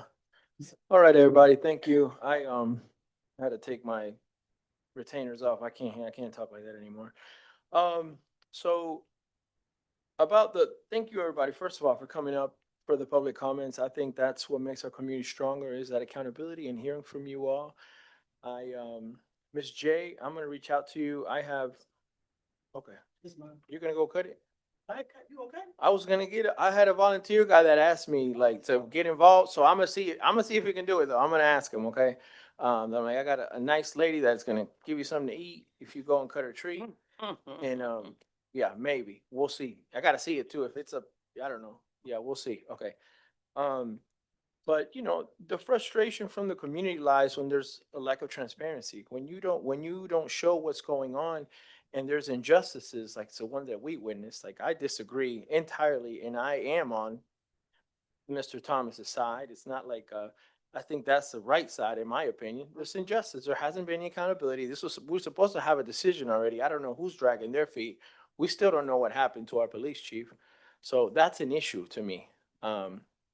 As far as what happened with, that negative media, I mean, I hope that we can come to a conclusion and fix that. I don't know, what happened. I found out when everybody found out, and then I saw the news article. So, I mean, that's that on that. But I think the frustration from the public comes when there's, one, a lack of transparency and a lack of, when you do, I'm trying to think of the English word, but when you do things the same way for everybody and you hold everybody accountable and you have the same habits for all employees and not those things like that. So I can definitely relate, but not to, say all this on our first meeting, our city manager, welcome, sir. I saw him today. He's like, yeah, I'm drinking out of a water hose. And I'm like, yeah, I'll come back tomorrow.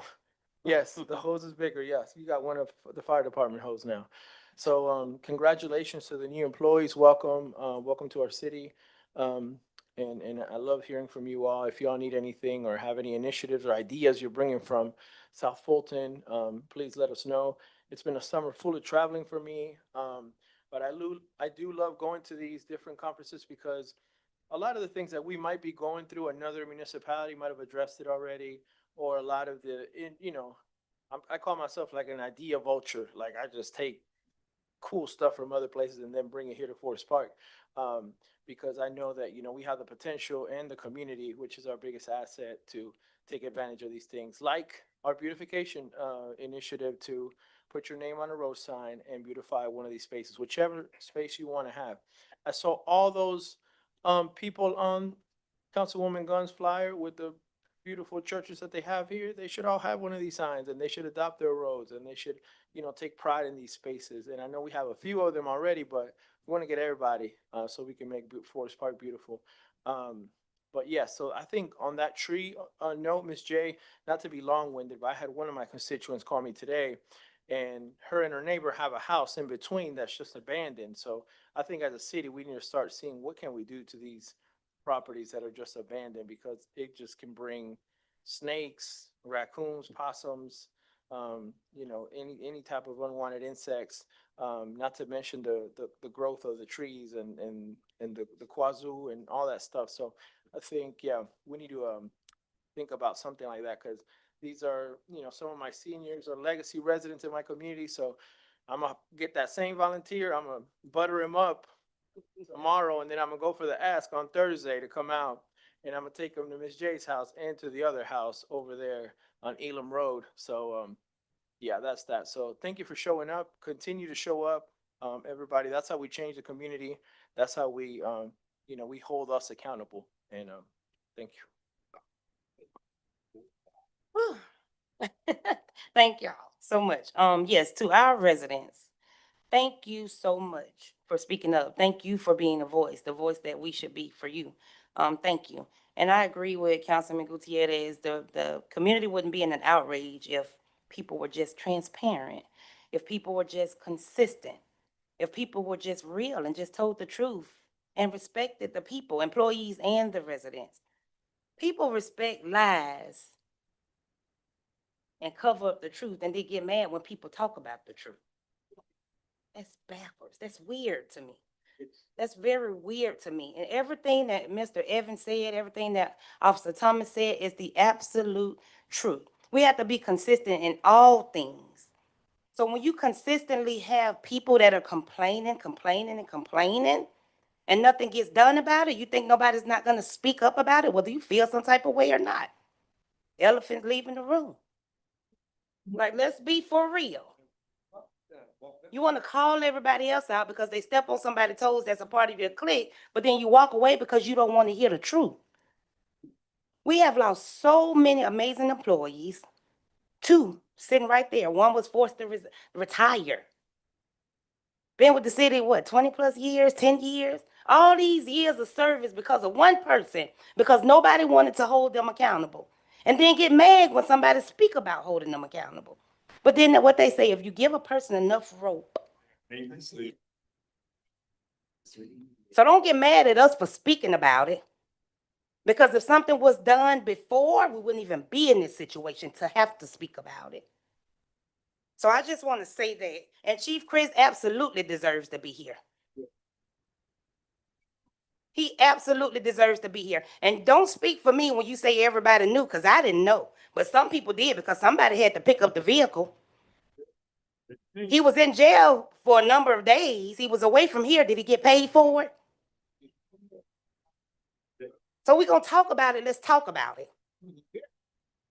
Don't get mad at us for speaking up because somebody didn't do the right thing, or because you chose to be a part of a clique and be loyal to the people that work here to doing the wrong thing instead of loyal to the people that elected you to serve.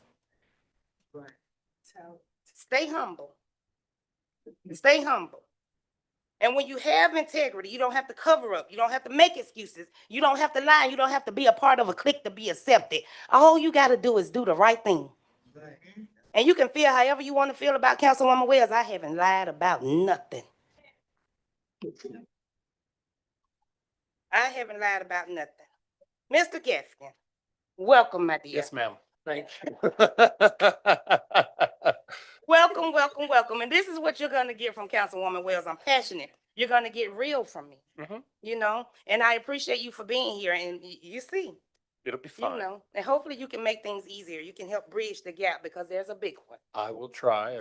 There's a big one. Yes, sir. It'll be fine. I think so too. It'll be fine. I think so too. But I want to say, Tanya Thomas. I ain't heard nobody speak on her. We hadn't really done much. There was something down at Public Works. The employees didn't know about it. I didn't know about it until an hour or 2 before the balloon release. Then they were told that they couldn't even release a certain amount of balloons. Tanya served this community. These employees love Miss Tanya Thomas. She knew her job. She did everybody's job. And one day she was here and the next day she was gone. What have we done as a city? What have we done as a city to celebrate her? So I want to say my condolences to Tanya's family, to every employee that had the opportunity to work with her. She was an amazing individual. Every time I seen her, you just have a glow on your face. You always smiling. You always so. She was such a positive person. So if you know a public works employee, stop him and pray with them. Give them a hug because they're family. They lost a part of their family. We lost a part of our family. And so Tanya's funeral is going to be Friday at 5. And so Chat Chew and Connect with Councilwoman Wells will be canceled to next month because I will be attending Ms. Thomas's funeral. Welcome to our new employees. And I'll say this last but not least, I spoke on the logos on the vehicles months ago. Can we please get an update on the logos on the vehicle? No employee should be driving a city vehicle without a logo on it. It does not belong to you. It belongs to the residents of Forest Park. Thank you. Y'all have a blessed night. Mears, can I go? Can I jump in? Mears. Oh. All right, girls and boys, the biggest thing I got right now today is we seem to have a little problem here with this rumors and stuff going around about cliques and buddies and power and build. And I want everybody to know my point of view right now. I am 21 years old and haired all over and been around the world 2 times. And I have not had one person drag me along. What I do and say and take on myself, I do myself. I can't help it if we have 2 or 3 people that get along and got the same idea. It may be reversed on the other side, but there's not a clique on my side. And it's been going around for a long time, and I pretty well stay quiet over here, but I got a bad side.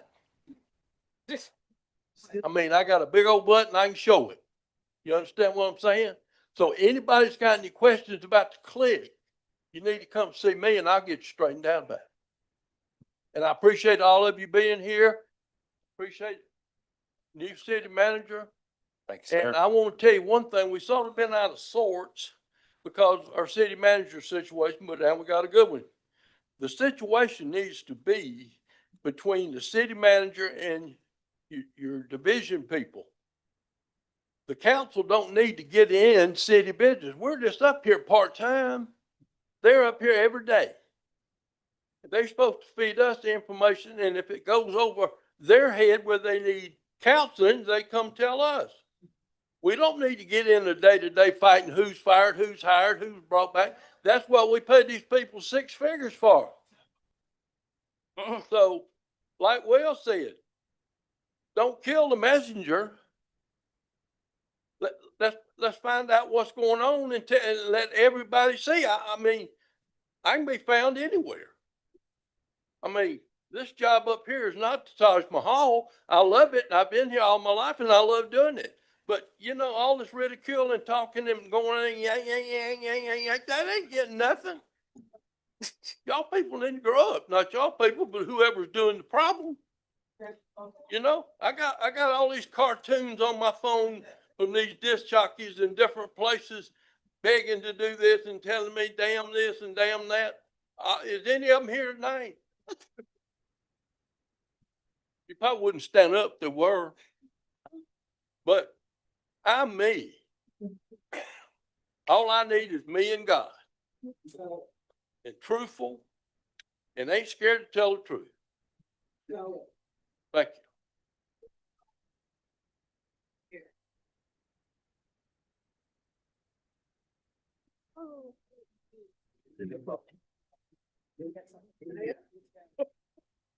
I think Mears just he said it all. I just want you guys to know that each one of us have, and when I first came, each one of us have a different fingerprint. How I move is how I move.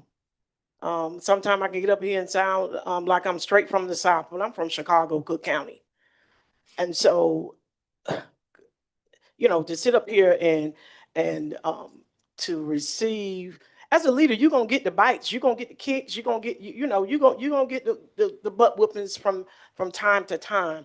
But to sit up here and to constantly have somebody to say, you're constantly following somebody, or you, baby, I wasn't born with a twin. And if my mama was here today, and all the leaders I've been up under, they will tell you I was a hard not to deal with. I have my own mind, but I understand what it means when it comes to me representing you guys. I understand, and I take it to heart at the end of the day. And so Mia's really said it all. Our job is part-time. I have a full-time job, but I love this city.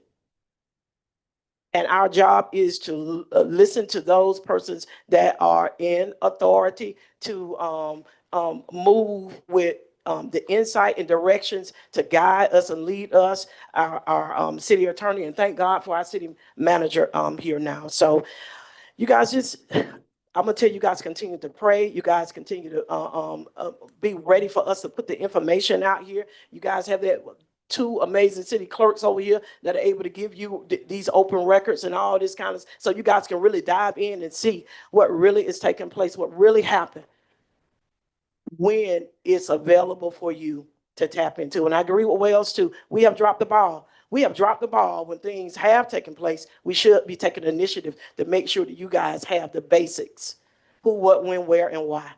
And with further information, you guys wait for further information to be given to you. Now, what I'm going to say is, and I wanted Javon to basically come and talk to us, you guys. It is very important for our PR person to have a voice. He is the voice for this city. And for him not to be heard, that he to represent us, to get that information out, and all these other narratives take place.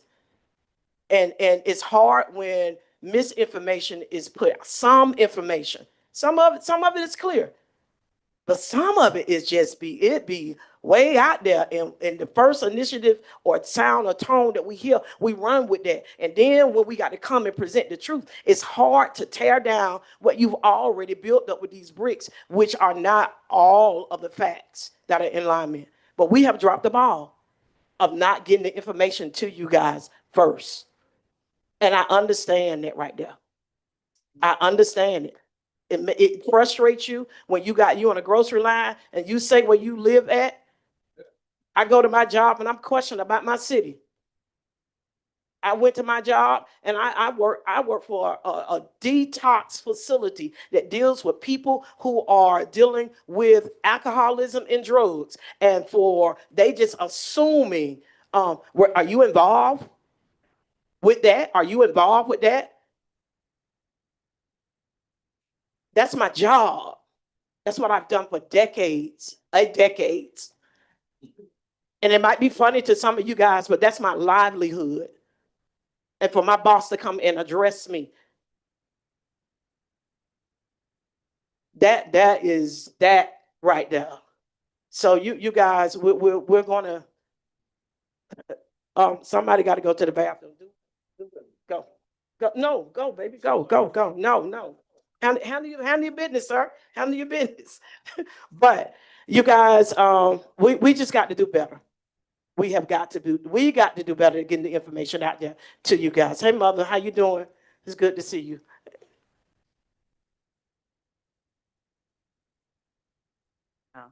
Guess everybody's tired now. We've had a lot of conversation, and I had a busy week, so I got a few items. First of all, welcome all new employees. Welcome to the City of Forest Park. We are glad to have you. And also congratulations to our IT director, Joshua Cox. He just had a baby girl. So we're so happy for him. Well, on Wednesday, we hosted an ice cream social at the Senior Center, where we proudly unveiled the center's new sewing room.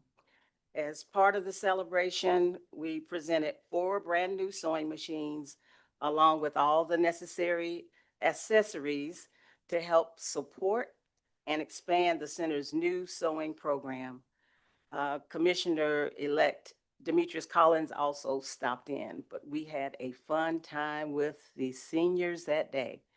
We were down at the Forest Park Senior Center, so you guys go by and see it sometime. They were so sweet. That little square there, we gave them squares, Miss Samaria did, gave them little squares, and they're going to be part of a quilt that we're going to do. So all of them filled out their little message on the squares, and that each one of those squares will be put in the quilt that we make. They make, not we make. I won't be doing it because it won't look right. But I want to thank everybody, and Samaria, thank you, Miss Ann Foster, for all the help and the fun we had with the ice cream social and the sewing room. They had so many people to sign up. Now we've got to schedule uses on the sewing machines. We may have to buy some more, but thank you. Again, on Miss Tanya, it is with heavy hearts that we share that news. For those of you who don't know, she passed last Saturday. We had clean sweep last Saturday.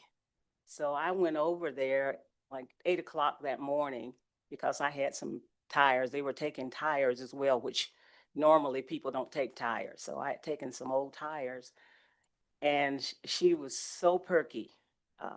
Hey, Mayor. I mean, she was just vibrant. And by 7 o'clock that night, I got a message that she had had a heart attack and died. So we thank Ms. Tanya for her 27 years of dedicated service, and we want to make sure we keep her family in prayer. Her husband, her 2 children, her grandson, whom she, of course, adored. And we want to also keep the Public Works Department. That staff was hurting. People don't understand Tanya's effect on this community and this staff. Everyone loved her. And I appreciate Miss Samaria and Miss Pauline, Chief of Staff Pauline Warrior, for going with me over there. The reason we did the balloon release, one of them asked for it. We went over on Monday, and because they had not heard from anyone, there were no chaplains or anything there. And some of them just found out when they showed up at work Monday morning. So when we got the message that no one had been over there, that we did. We actually got a minister and went over there and prayed with them. And then one of them suggested that they have a balloon release. So everything was done really quickly. So we said, okay, we'll do it. When do you want to do it? They said, can we do it tomorrow? So that's why there wasn't a lot of advance notice. So the only people that knew were the employees that were there, anybody that they told. But we did it, and it was absolutely beautiful. The Forest Park Ministers Association came and they prayed and gave a lot of moral support individually and group-wise. So we just want to thank everybody, Ms. Samaria, Chief of Staff, Code Enforcement, and I think some IT people also came over. But we appreciate your heart and feeling for someone who was so dedicated to this city and to Public Works. Thank you so much. On a lighter note, we had the Soccer Watch Fest at Arena at South Lake. So if none of you went, you missed a treat.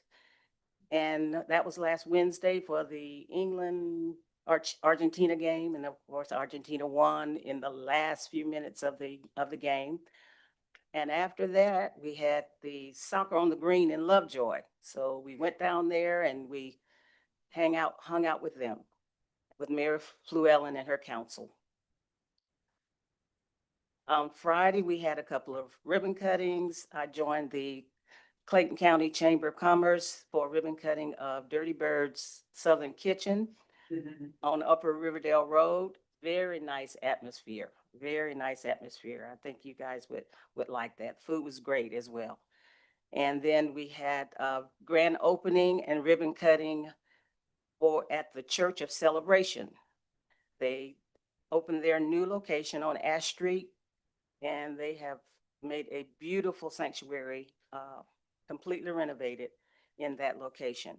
I think it holds like 1,000 seats. So it's really beautiful. I did stop by the Gifts in the Park during all that travel, and the entire gym was filled with a wide variety of items, and the community was coming in and out. And you said 600 families signed up? And then that last day, I don't think anybody had to sign up, so you had more people, but it was quite an affair. That was really, really exciting and great for the community. And I also stopped by Fun Friday, and it was quite a success. That was the first one of the summer. And the band, Melvin Miller and the M3 band was phenomenal. They were phenomenal. And then on Saturday, I had Development Authority Board member Felicia Davis. Her family, the Hobson family, had their family reunion over the weekend. Star Park one day, and then they had a banquet in Forest Park as well. And their 91-year-old patriarch, Uncle Matthew, was presented with a proclamation from the mayor. So we had some fun there. So I've been eating all weekend.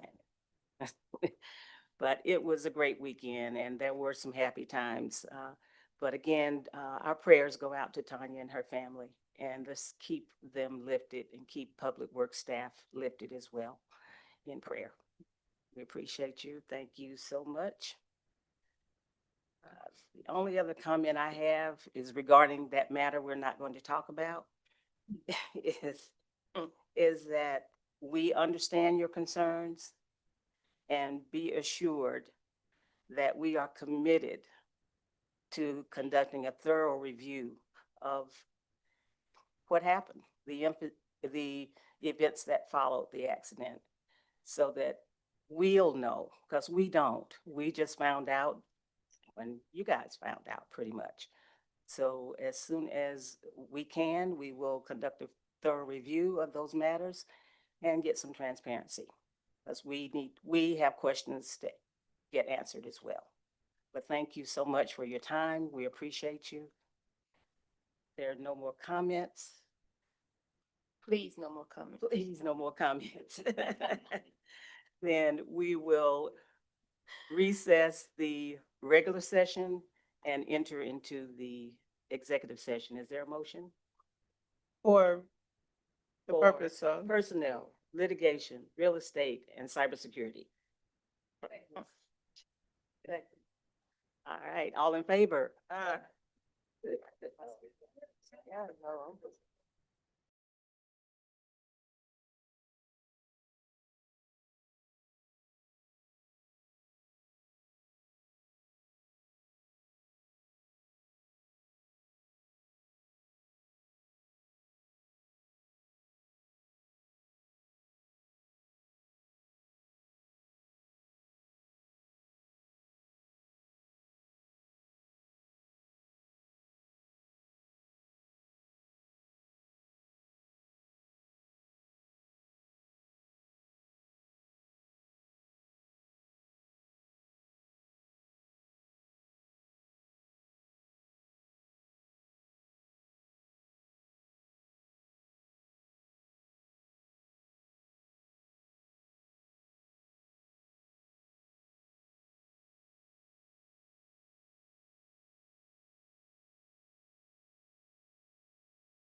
Really, they didn't acting like you were doing.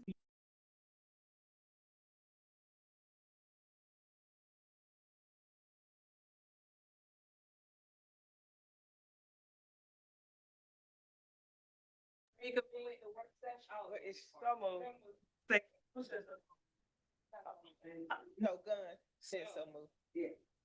Huh? She said so me. All in You favor? said second. Aye. Meeting adjourned.